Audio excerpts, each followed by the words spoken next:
ของแท้กับของปลอมต่างกันอย่างไรแล้วพี่ๆเฉลยเลยกันดีกว่าจากซักผ้า LG ศูนย์ไทยกับของจีนต่างกันอย่างไรนี่มื้อนี้พี่ๆมีสีเทาจังซี่มานำแล้วก็สีดำตัวนี้มานำนะมาเบิ่งนำกันเลยตัวใดของแท้ของปลอมนี่มาเบิ่งจากสีเทาก่อนนี่มาเบิ่งกันเลยนี่สีเทาพี่ๆให้ลูกค้าเดาเลยว่าตัวนี้ของแท้หรือของปลอมแล้วพี่ๆจะมาเฉลยท้ายคลิปเนาะนี่มาเบิ่งนำกันนี่ตัวนี้ใบพัดแบบโรลเลอร์เจ็ตนี่เห็นปะมาเบิ่งนำกันเลยใกล้ๆนี่โรลเลอร์เจ็ตมันเฮ็ดให้แห้งน้ำพันบนแห้งเลยเนาะตัวนี้เนาะนี่แล้วก็มี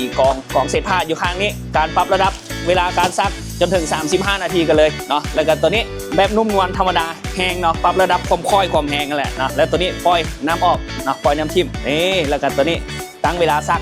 มาเบิ่งทางด้านสีดำตัวนี้ก็คือกันเลยเนาะตั้งเวลาซัก35นาทีคือการนี่ปรับระดับนุ่มนวลธรรมดาแข็งแห้งนี่แล้วก็ปล่อยน้ำทิ่มเนาะแล้วก็ตัวนี้ใช้เวลาปั้นมากเนาะแล้วก็เบิ่งทางถังด้านในนำกันเลยตัวนี้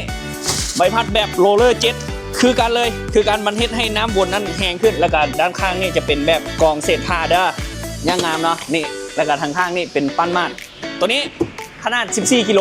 แต่มันมีสีดำและสีเทาอีกสิแหละเนาะลูกค้าเห็นจังซี่ใส่กระยาของแท้ทั้งสองเด้อมันโมเมนต์ของปลอมดอกนี่จังซี่เบิ้งอย่างไหนกับของแท้นะตัว14กิโลพี่จัดให้เพียงแต่